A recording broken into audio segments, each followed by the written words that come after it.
부정투표에 대해서 제가 오늘 한번 설명드릴게요. 윤석열 정권은 이번 계엄령 발동 전부터 썩을 대로 썩은 선거관리위원회를 건드려보려고 작살내기 위해 시도했었습니다. 그런데 이제는 대다수의 국민들이 알다시피 대법관이 보이죠?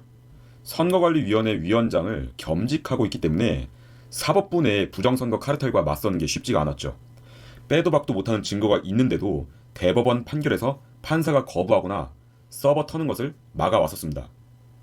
심지어 총선 부정선거의 주동자들은 원내 다수인 민주당과 북한, 중국까지도 이어지기 때문에 실상 윤석열 대통령은 누구와 힘싸움을 하고 있었냐면 입법부, 사법부, 그리고 북한과 중국 세력, 이 네 개의 거대한 세력과 대치 중이었던 겁니다.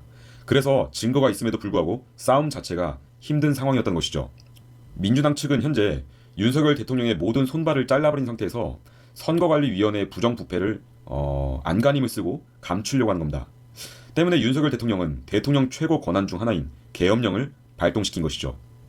그래서 지금 민주당이 지금 엄청나게 이를 갈면서까지 불을 뿜으면서 매 주마다 뭐 탄핵안을 올릴 거라고 하는데 뭐 내란죄 무슨 죄 하면서 마치 뭐 대통령을 모함하고 있지만 사실 이 쟁점의 해답은 간단합니다. 정말 간단해요. 그냥 민주당이 선거관리위원회 관련 자료들을 투명하게 밝히면서 부정선거가 맞는지 안 맞는지 확인만 시켜주면 끝나는 겁니다. 근데 민주당은 지금 뭐하고 있죠? 물타기 하죠. 그냥 계엄령을 발동한 진짜 이유, 계엄령을 발동한 그 진짜 이유에 대해서는 침묵하면서 선거관리위원회 데이터들은 내놓지 않고 언론에서 국민들을 선동하면서 물타기 하죠. 계엄령의 이유는 침묵하면서 계엄령 절차에만 악을 쓰고 물타기 한다는 겁니다. 자, 왜 그럴까요? 그걸 알아보겠습니다. 자, 거두절미하고 데이터 보겠습니다. 자, 계엄군이 선관위에서 가져간 사전투표 서버의 의미. 자, 이게 뭘까요? 중앙선관위는 지난 21대와 22대 총선에서 제기된 무수한 선거 무효 소송에서 통합선거인 명부를 절대 내놓지 않은 바 있다. 21대와 22대 총선을 비롯한 대부분의 선거에서 사전투표에서는 무조건 민주당이 우세하는 비정상적인 현상이 발생했으나 언론에서는 전문가를 내세워 사전투표에는 젊은 민주당 성향의 유권자가 많이 나간다. 그런 말도 안 되는 논리로 의혹을 무마해온 것이 사실이다. 자, 더 보겠습니다. 자, 보이죠? 자, 보면은 2024년 22대 총선에서 당일 투표에서는 붉은색의 국민의힘이 승리한 지역구가 135개로 많죠. 왼쪽이요. 그죠? 근데 사전투표 오른쪽이죠. 사전투표에서는 더불어민주당이 대부분 승리했다. 같은 지역에서 당일 투표와 사전투표의 표심이 이토록 극명하게 차이가 난다는 것은 있을 수 없는 비현실적인 현상이라는 것이 전문가들의 진단이다. 자, 항상 사전투표에서는 말도 안 되는 내용으로 이겨서 무수한 소송을 당한 선거관리위원회지만 사전투표에서는 뭐라 말했죠? 아까 뭐 이제 젊은 민주당 유권자가 많다는 논리로 그런 의혹을 좀 무마했죠. 그죠? 근데 이거를 확인해 볼까요? 정말 그런 것인지. 여기 나와 있죠. 50대, 60대 비중이 가장 많습니다. 사전투표자 비율이요. 50대가 무려 22.51%, 60대가 22.69%, 50대가 310만 넘게 투표했고요. 60대도 310만 넘게 투표했습니다. 근데 젊은 유권자가 많다라는 비율을 볼까요? 18세에서 29세가 12.92%, 30대가 11.26%, 40대가 15.65%. 뭐죠? 이번에 예전에 있었던 22대 국회의원 선거 참여율이 50대, 60대가 가장 많습니다. 그럼 젊은층 참여가 높다는 언론의 보도는 거짓이죠? 그렇죠? 거짓입니다. 진보 성향 유권자가 많다는 40대는 210만으로도 낮았다. 거짓입니다. 자, 볼까요? 사전투표와 당일투표의 현격한 득표율 차이는 부정선거 의혹의 핵심 요소인데 사전투표의 통합선거인 명부 확보가 급선무였다. 계엄군이요. 이게 진짜 목표였죠? 그죠?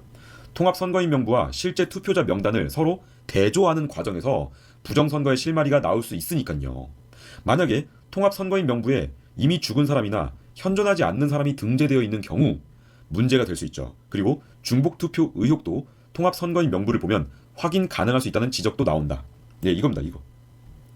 여러분들, 이번에 투입된 방첩단은요, 통합선거인 명부를 탈취하기 위함이었고 선거관리위원회에서 공개된 영상에서는 사진을 찍는 것만 보여주지만 서버에서 통합선거인 명부의 내용물을 빼내겠다는 게 중론이죠. 그죠? 통합선거인 명부와 실제 투표자 명단을 비교해서 확인하면 되는데, 그죠? 근데 그거를 안 해주니까 계엄군이 발동한 거 아니겠습니까? 그래서 지금 선거 조작이 확실시되며 현재는 그 명단을 비교해서 증거를 수집하고 있는 중으로 좀 예측이 되죠. 제가 이 시스템이 어떤 건지 이해를 돕고자 다시 한번 설명드릴게요. 만약에 저 뚝돌이가 살고 있는 곳이 서울시 강남구 도곡동이라면 강남구에 선거가 가능한 사람들의 명단이 쭉 있을 겁니다. 그렇죠? 이것이 대략 1만 명이라고 친다면 사전투표와 당일 선거의 명단 수가 합쳐져서 총 명단이 1만 명이 나와야 합니다. 그렇죠?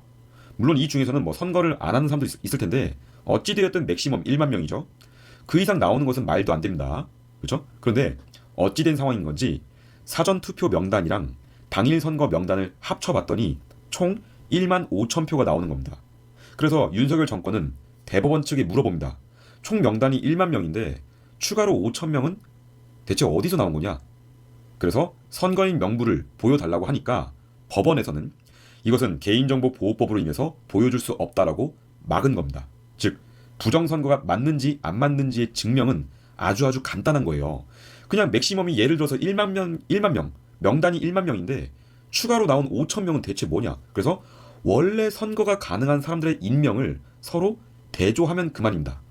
근데 이거를 안 보여주고 증명을 안 하니까 선관위를 압수수색하려는 정부였던 겁니다. 근데 법원에서 영장 발부를 안 해주는 거죠. 그래서 윤석열 대통령이 뭘 하셨죠? 대통령 최고 권한인 계엄령으로 정면 돌파한 겁니다. 이렇게 해야만 선거관리위원회 압수수색이 가능하니까요. 민주당을 지지하는 분들은 아나무인식으로 대통령의 계엄령을 비난하지 말고요. 생각을 해보세요. 정말 민주당이 청렴 결백하다면 지금 당장 언론 플레이를 멈추고 윤석열 대통령처럼 정면 돌파하면 되는 겁니다. 간단해요. 그냥 선거관리위원회가 깨끗하다는 거를 증명하면 되는 겁니다. 감추지 말고요. 근데 그거를 왜 안 하죠? 왜 숨기는 걸까요?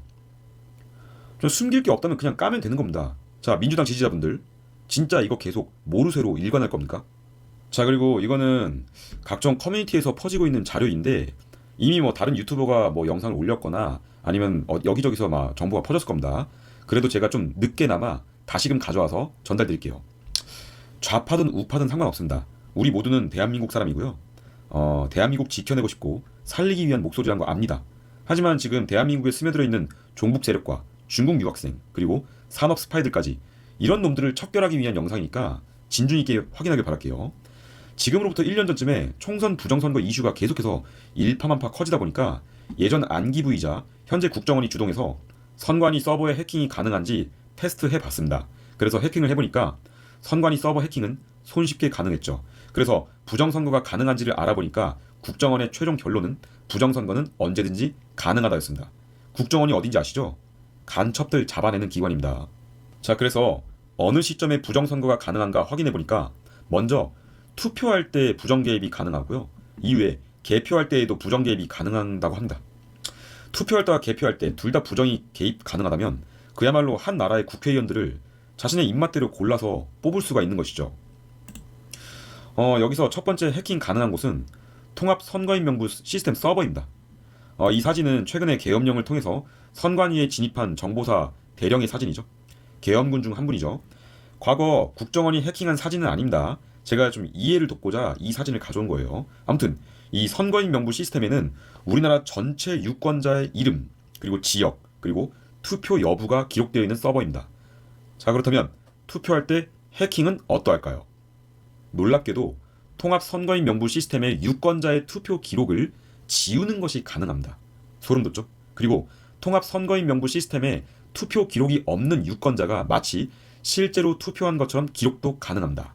추가로 통합 선거인 명부에 존재하지 않는 유권자를 추가하는 것도 가능합니다. 즉 이미 죽은 사람들을 유권자로 만들거나 아니면 아예 대한민국에서 실존하지 않았던 가상의 인물을 만들어서 유권자로 추가하는 것도 가능합니다.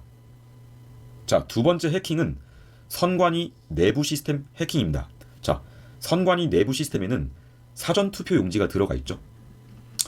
여기서 선관위 마음대로 사전투표 용지 출력이 가능합니다. 선관위에서는 이런 조작을 막고자 선관위 직인 그리고 투표 관리인의 도장을 찍어서 오프라인으로 관리를 했는데 충격적이게도 이 직인과 도장 역시 위조가 가능합니다. 그냥 컴퓨터 그림 파일로 뭐 PNG 파일 이런 거 있죠? 그런 그림 파일로 도장 모양을 낸 다음에 붙여넣기 하면요. 그 직인이 실제로 찍힌 건지 아니면 그림 파일로 가짜 모양을 만들어낸 다음에 붙여넣기 한 건지 구분 자체가 불가능합니다. 놀랍죠? 자, 그리고 이런 식으로 직인 위조와 도장 위조로 선거를 조작하고 조작한 사전 투표 용지들을 그냥 잔뜩 출력해서 선거 투표함에 집어넣어 버리면요. 아무도 확인할 수가 없게 되는 겁니다. 더더욱 충격적인 것은 이 시스템을 만들어 놓고 법원에서 선관위를 조사 못하게 영장 발부를 막아버리면 완전 범죄가 되는 것이죠. 자, 이번에는 이거 더 놀라워요. 더 충격입니다. 사전 투표로 특정 후보가 획득한 투표수를 조작하는 것도 가능합니다. 개표에서 개표함에 넣은 투표 용지들은 투표 분류기로 분류가 되는데 여기에서 해킹 USB를 장착하니까 소름 돋게도 투표함에 적힌 번호가 아니라 다른 번호로 분류도 가능합니다. 다시 말씀드리자면 우리가 뭐 예를 들어서 기호 1번을 찍었다 쳐요. 근데 해킹 USB를 장착하니까 기호 1번이 기호 2번으로 탈바꿈되는 겁니다. 충격의 연속이죠. 근데 당시 선관위에서는 이것에 대해서 어떤 답변을 했냐면 선관위 내부에 배신자가 있어야 가능하니까 이건 불가능하다 라고 얘기했습니다. 하지만 국정원이 말하길 이미 국제적으로 알려져 있는 흔히 쓰이는 손쉬운 해킹 수법인데 선관위는 쉽게 뚫렸다는 입장을 내보였고 또 당시 북한에 의해 선관위 직원들의 PC가 해킹된 것으로 찾아냈다고 밝혔습니다. 해킹됐대요. 북한 때문에, 북한에 의해서. 하지만 이 이슈는 당시에 오래가지 못했고 묻혀버렸죠. 자, 여러분, 사전투표 제도가 어디서 나오는지 알려드릴까요? 사전투표는요, 과거 12년 전에 2012년 그때 박지원, 안민석, 홍영표, 이현주 등 민주당 12명이 발의한 건데 2014년에 처음으로 각종 선거에 도입됐습니다. 사전투표 도입 이후에 치러진 선거마다 당시에는 전라도 군소정당에 불과했던 그 민주당이 당일 투표에서 개박살났음에도 불구하고 사전투표에서는 계속해서 말도 안 되는 몰표를 얻어서 거대 일당이 돼버리죠. 사전투표는 당일 투표와 달리 선거인 명부도 그리고 관리인의 도장도 없습니다. 위조 투표지 수만 장, 수백만 장을 인쇄해서 투입시켜도 이거를 투명하게 확인할 방법이 없어요. 윤석열 대통령이 계엄령 내렸다고 해서 과거처럼 뭐 시민들을 향해서 총칼을 겨눴나요? 시민들을 겨눈 게 아니고 분명히 말씀드리지만 반국가 세력을 향한 계엄령이었습니다. 그쵸? 반대로 시민들에게 총칼을 겨눈 진짜 계엄령은 뭔지 아시나요? 이런 거 아닙니까? 그죠? 이런 거. 심지어 이 계엄령은요 2년간 지속되면서 2년 동안 시민들의 삶을 짓밟아 버렸습니다. 수많은 그 소상공인들, 정말 수많은 소상공인들의 생계 수단을 짓밟아 버려놓고 고작 보상한다는 게 지원금 몇 푼이 다였죠. 그리고 그 지원금은 고스란히 우리 국민들의 세금으로 돌아오고 있고요. 더 웃긴 건요, 파렴치한 조선족과 중국인들은 몇 개월만 지나면 건강보험료가 무료가 되는 휘대의 이상한 시스템을 민주당에서 만들었습니다. 대신 순수 대한민국 사람들의 세금에서 이민자들의 건보료를 충당하게끔 만들었죠. 누가요? 민주당이요. 자, 여러분, 이래도 윤석열 대통령의 계엄령이 잘못된 걸까요? 저는 윤석열 대통령을 지지합니다. 지금까지 뚝돌TV였습니다.